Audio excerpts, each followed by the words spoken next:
Hello, I'm Miss Amber, and I'm here with your reading resources for English 11A. Now, we are going to cover today the final reading selection from the Perspectives in American Literature lesson, which should be I2 by Langston Hughes. We're offering these videos for anyone who might have a bit of difficulty deciphering some of the words and happenings in some of the stories or poems that are featured in the class. Now, I too is a poem, not a full story, but some of the language in older poems can be especially difficult for students, so we're offering a video on this as well. This is the third in the series of videos for this specific lesson. The other two were From the Dark Tower and I Hear America Singing. If you need access to those, go ahead and ask your mentor. If you already have the full sheet with all of the sections on them, make sure that you've reviewed those already before reviewing this one. Now, I'm gonna actually open up my screen to start sharing, and this can be found, this poem can be found on slide 11, is where the excerpt is. So if you haven't gotten there with your lesson, you should definitely be trying to read through everything at least once on your own before reviewing this. Do not look at this just to review it for the first time, especially if you have not gone through the tutorial already yourself. It might be confusing for you to jump through without reading anything else in the lesson. So we're gonna open this up. I'm gonna move myself a little more up here. And I'm gonna also let you know that if you have gone through the tutorial before, you should be able to click on resources to open this up. These, I believe, are in alphabetical order, not the order that they appear in the lesson, with the exception of the glossary, which is always at the bottom. So if you're looking for the link to the reading, you can click on this here, or you can come over to slide 11, and the link is here at the bottom of this paragraph. Now we're going to read through this slide, we're going to go over the poem, and then we're going to go over the next two slides in the lesson as well, because those are the analysis for this poem. So this says here, Langston Hughes was one of the best-known African-American writers in American literature. A prolific poet, short story writer, playwright, and playwright, Hughes was greatly influenced by the Harlem Renaissance. During the movement, which was centered in the Harlem area of New York City in the 1920s and early 1930s, writers and artists explored African American life in a new way.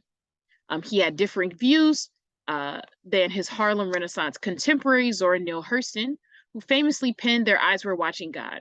So they're giving a little information here about other authors from the Harlem Renaissance. And they tell you that he's important. They use the word prolific here. That means that he was very important and he helped change or influence the movement. So it says, although they sometimes disagree, both authors left a significant impact on American literature. So they both left important, big traces, effects on American literature.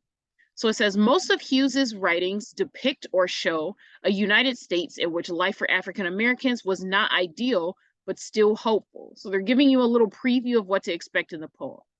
And it says he also found influence in Walt Whitman, as you can see in this poem, I Too. So Walt Whitman wrote the previous poem from this video series, which is I Hear America Singing. And it was also the previous poem before this one. So hopefully you remember that, that poem. I won't be going over it in this video because there's a separate video for this one. So if you don't remember anything about it, I would go back a couple slides and make sure you read it and understand it before you're here. Now it says here, consider the following questions as you read Hughes's poem, I Too. So how does Hughes describe the American identity? So I mean, the idea of being American, what Americans see themselves as. How does he describe his version of that? In which way does this poem respond to Whitman's I Hear America Singing? So what they mean by this question is that Whitman wrote I Hear America Singing, excuse me, before this poem was written. And so, because that poem was written before this one, this poem sort of responds to it. It basically offers like a reply, like, well, that's your view, here's my view. So they're asking you, in what way does it respond? What sort of things from I Hear America Singing does this poem respond to? And what is the broader meaning of the speaker eating at the table? So if you haven't read this poem, this might not make sense. So it says here, the speaker eating at the table. So what they're doing is giving you a hint at lines that you're going to find in this poem when you read it. And they want you to think about what the meaning of this is when you come across it. So let's go ahead and open it up. I've said this in previous videos, but what we're going to do is read through this first, and then if there are any difficult words, I'm going to look them up live while we're actually recording this, because I want to encourage students to actually stop when they encounter a word that they don't understand in a poem and look it up. It's actually easier. It helps you remember if you have to look it up instead of just sort of guessing what it means. And if you know what a word means, that means that it'll be a little easier for you to get through the mastery tests, that might ask you about the definitions of words. If you come across a word on the mastery test that you don't know, you should also look that up then too. We know that your students at home working on laptops, on tablets, on your phones. If there's a word that you don't know and you see it anywhere, you should be looking it up to try to understand what it means. It'll help you remember, and it'll make sure that you don't get tricked by trick questions or trick answers on the mastery test, because there are quite a few of those. Now here we have I Too by Langston Hughes. We're going to read through it. I too sing America. I am the darker brother. They send me to eat in the kitchen when company comes, but I laugh and eat well and grow strong. Tomorrow, I'll be at the table when company comes. Nobody'll dare say to me, eat in the kitchen then. Besides, they'll see how beautiful I am and be ashamed. I, too, am America. So this is a pretty straightforward poem, even though there is like a metaphor happening here. So this first line, when he says, I too sing America, he's referring to the singing that was in the previous poem, I Hear America Singing. He references it directly in this line. Walt Whitman's poem talked about people singing. So this is just directly a response to that. So he's saying that the speaker of this poem is saying that they are also a part of America.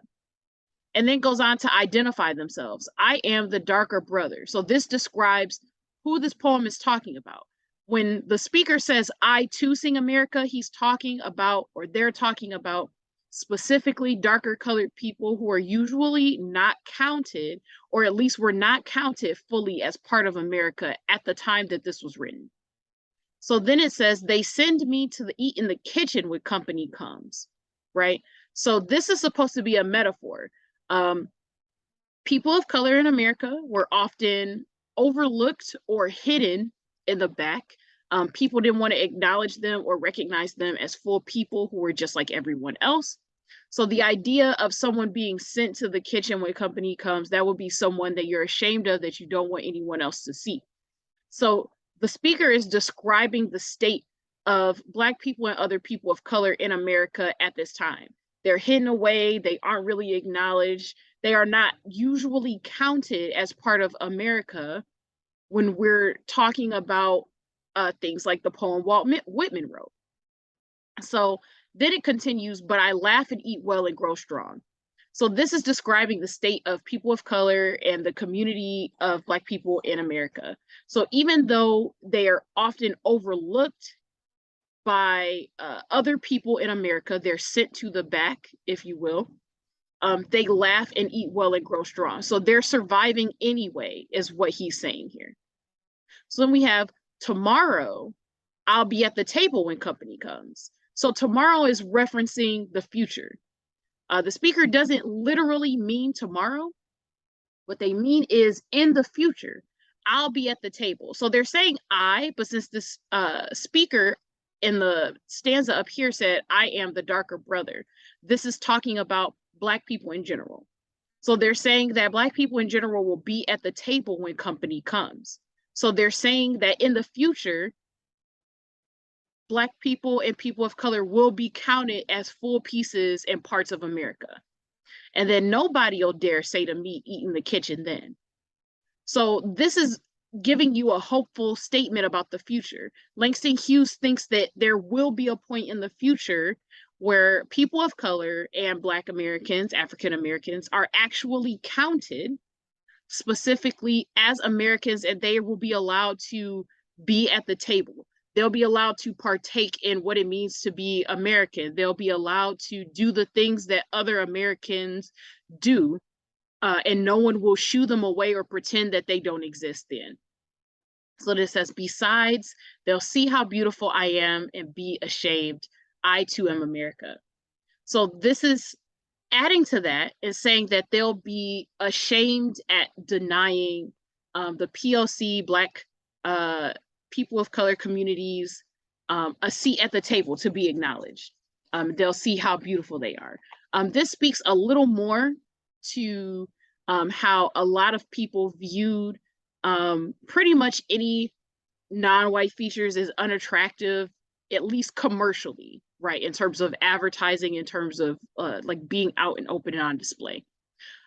So the speaker here is saying that they're going to feel bad about that. They're going to reverse that decision later and be ashamed that they put people down just because of the color of their skin. And then I too am America is a callback to the Walt Whitman poem. So this whole poem is just talking about the place that African Americans and people of color, as well as pretty much any community that's downtrodden, especially those with darker skin tones, are being treated, and his hope for the future that things will change.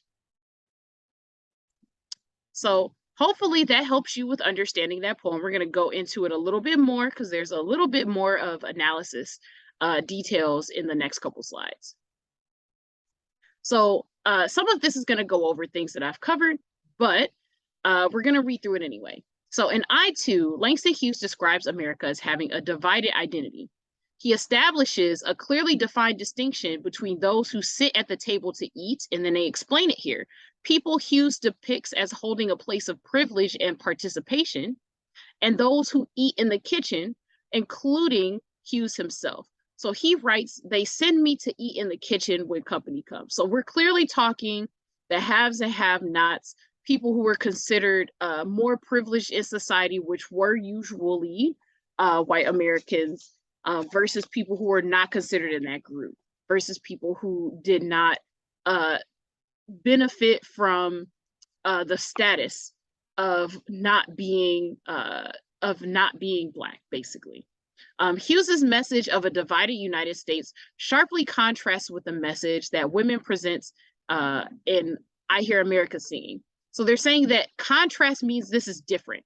Sharply contrast means it's very different. So since Hughes is talking about how divided the US is, what he's saying is everyone's not singing together the way you're saying they are, but I think that one day they will. And he's pointing out that even though Walt Whitman wanted to include as many people as possible, that the attitude of America itself was not doing that. And he wanted to push back and declare what his experience and the experience of other POC in the country are. So in Whitman's poem, the workers use their voices to proclaim an American identity in which each person plays an equal part. In contrast, again, that means a difference, in Hughes' poem, the speaker's voice is stifled when he's sent to the kitchen, demonstrating that not everyone has an equal opportunity to be a part of the American identity. So if you're hidden away, if you're in the back, you can't be a part of what's going on. You're not going to be in the kitchen with everyone else. So in slide 13, this is where we get to the last of the analysis. Although at first the speaker in I2 seems to accept that he belongs to the kitchen, the second half of the poem refutes this idea. So what they're saying here is, in the first part, it seems like he's just stating facts. This is how things are. This is how things will be.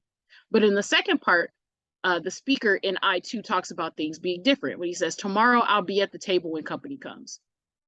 So this is the hopeful part. He hopes for a unified country in which I and they can sit together at the table and eat.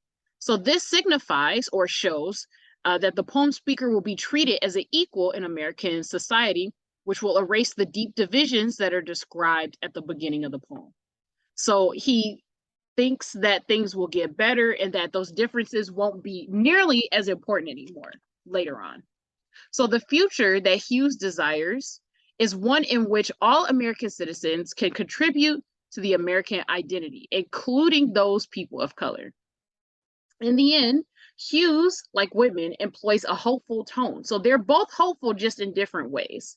For Hughes, though, the hopeful note comes in spite of the flaws that he sees in American society.